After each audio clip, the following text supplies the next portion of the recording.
kelebihan lahan di Kabupaten Pelalawan seperti Muntang. Jadi kita lagi pendataan itu. Ya. Satu keberadaan pemilik lahan besar yang tidak mengantongi izin dan berada dalam kawasan. Ini kan ada dua klaster gitu. Ada pemilik lahan tidak mengantongi izin, kalau di daerah tidak punya IUP, izin usaha perkebunan, ya kan, apalagi AGU karena IUP aja tidak punya. Nah, yang kedua klaster dia tidak punya IUP, punya IUP tapi berada dalam kawasan hutan, artinya pelepasannya sampai sekarang AGU ini tidak jadi. Yang ketiga klasternya adalah perusahaan yang belum berkontribusi 20% untuk kemitraan rakyat. Nah, ini kita lagi proses pendataan. Disampaikan oleh Komisi 2 itu termasuk memang salah satunya PT MAL. PT MAL ya. Dan PT MAL ini adalah PT yang paling bandel. Betul. Kita sudah ini sudah, kalau nggak salah saya kemarin teman-teman perizinan sudah kasih surat peringatan. Udah ada kita kasih surat peringatan. Nanti coba cross checknya dengan teman dinas. Saya udah perintahkan, sudah dipanggil. Tidak ada waktu itu memang terkait dengan KKPA masyarakat. Dibangun tapi tidak diserahkan kepada masyarakat, itu udah. Dan kita akan evaluasi semua. Intinya izin-izin itu akan kita evaluasi semua. Jadi apa yang disampaikan Komisi 2 itu benar adanya. Benar ya. Benar adanya. Siap kita tindak-lanjuti. Apa? Ya terkait kebenaran bahwa informasi PT MAL itu benar adanya. Evaluasi kita lakukan, tapi tentu pemerintah daerah kan tidak mau gegabah. Kami mengambil kebijakan tidak mau gegabah karena di sini tentu kami akan melihat, kita tetap akan mengedepankan prinsip bahwa daerah butuh investasi, tapi prinsip yang paling penting juga adalah bahwa investasi harus membuat rakyat sejahtera. Betul. Dan harus taat aturan. Betul.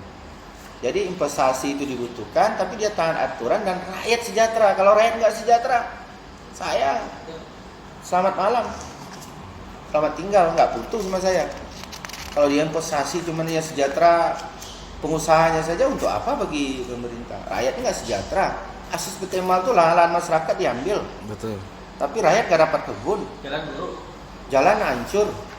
Nggak ada untungnya itu. CSR jalan. Nakir lokal tak ada. Nakir lokal bisa dihitung. CSR-nya dianggap nggak ada lah. Ya.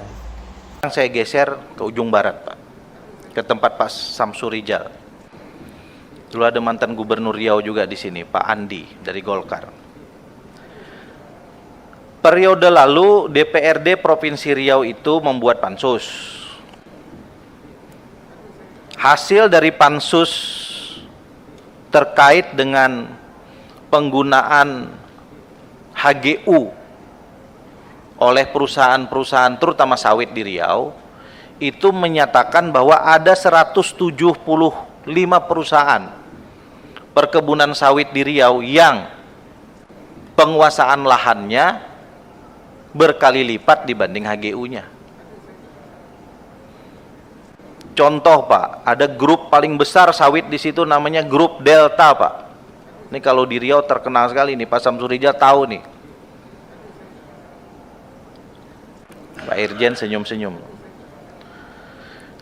Melalui salah satu anak perusahaannya, sebutlah misalnya di Kabupaten Pelalawan, PT MAL, PT Mustika Alam Lestari di Pelalawan.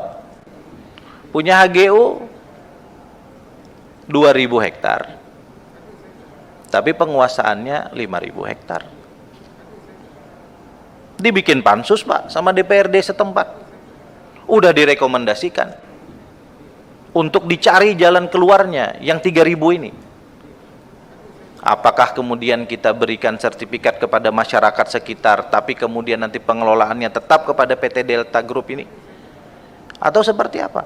Tapi negara harus memberi kepastian hukum, Pak. Karena kalau tidak, investasi nanti bisa terganggu. Ya sudahlah kalau investasi dengan caranya begini, tapi cari jalan keluarnya, Pak. Jangan kemudian aparat Bapak di bawah, Kakanwil, Kakantah mencoba menghindari persoalan ini karena takut dengan pengusaha-pengusaha besar ini, Pak. Ini kan kita tidak harus menghadapkan investasi dengan rakyat, tidak Pak. Tidak. Kita ini berkepentingan investasi ada di Republik ini, tapi kemudian rakyat tetap terproteksi. Tapi kalau kita tanya kawan-kawan di bawah, ya kami kewenangannya tidak sampai situ, ya berpikirlah out of box sedikit.